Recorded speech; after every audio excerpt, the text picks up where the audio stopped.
to medical school. Have you ever reparented, or parented, I should say, a black child? I don't even know what that phrase means, and I doubt just that a yes I said or no it. answer. I doubt that I said that it. phrase. You No, absolutely I'm not going to said it. answer something that I didn't say. You have to see this.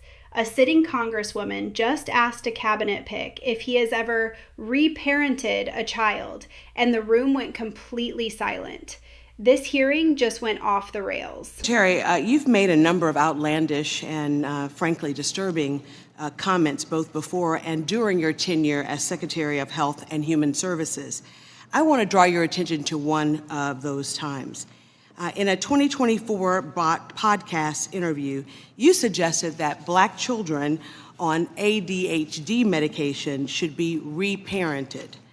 You said every Black kid is now just standardly put on Adderall, SSRI, benzos, which are known to induce violence, and that those children are going to have to go somewhere to get reparented. There is a lot to unpack in that comment. I know that you've already answered several of the questions I was going to ask, and so I'm just going to rephrase them.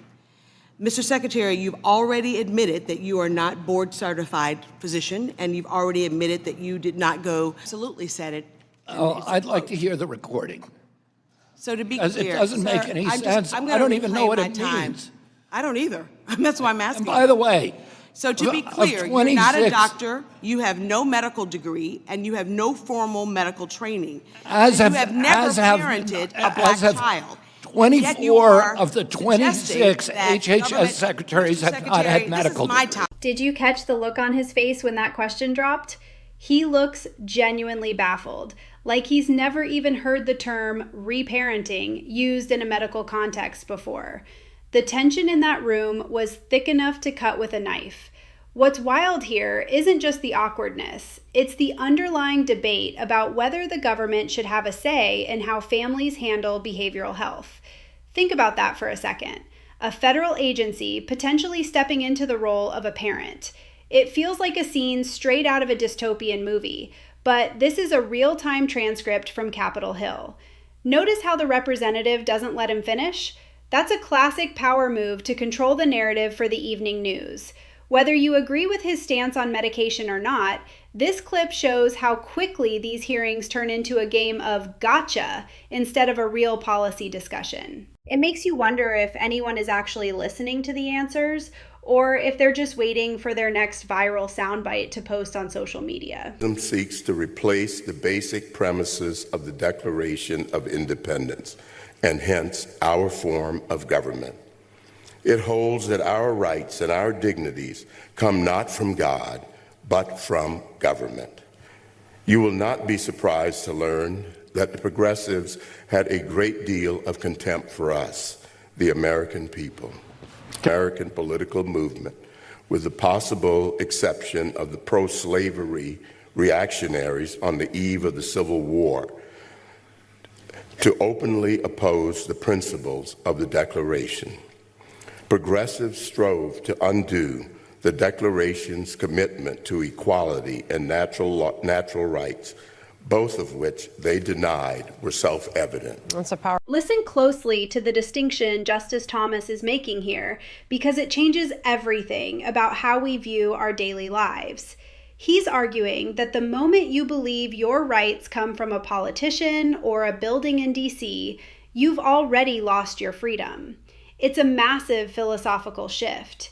He's calling out modern progressivism not just as a policy choice, but as a total replacement for the foundation of the country. Look at the audience. Most of them are university students who have probably never heard this perspective in a classroom. He's essentially saying that if the government gives you a right, they can take it away whenever it's convenient for them. But if that right is God-given, no law on earth can touch it. It's an incredibly bold stance for a Supreme Court justice to take so publicly. He's not talking about law books or precedents here. He's talking about the soul of the nation. It's a reminder that these political debates aren't just about budgets. They're about who actually owns your life. I was going to tax the rich. Well, today, we're taxing the rich. I'm thrilled to announce we've secured a Pied-à-Terre tax. It's the first in New York's history. This is an annual fee on luxury properties worth more than $5 million, whose owners do not live full-time in the city. Like for this penthouse, fundamentally unfair system that hurts working New Yorkers. Now, it's coming to an end. This tax will raise at least $500 million directly for the city. It'll help fund things like free childcare, cleaner streets, and safer neighborhoods. As mayor, I believe everyone has a role to play in contributing to our city, and some a little bit more than others. Happy Tax Day, New York. Look at the numbers they're throwing around here. A tax on properties worth over $5 million sounds like something that only affects the ultra-rich, but look deeper at the logic. They're specifically targeting people who own real estate but don't live in the city full-time. They call it the Pied-à-Terre tax. Check out that penthouse shown in the clip. It sold for over $200 million. The city sees that as a massive untapped gold mine. The goal is to raise $500 million a year to fund childcare and cleaner streets.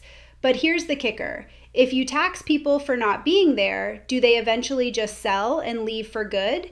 It's a high-stakes gamble for a city that's already seeing a massive shift in its population. You can see the officials are celebrating this as a historic win, but it's a direct challenge to the global elite who treat New York real estate like a bank vault. It's going to be fascinating to see if this actually fixes the budget, or if it just creates a ghost town of empty luxury towers. That was intense. Drop a comment below. Who do you think won that hearing? See you in the next one.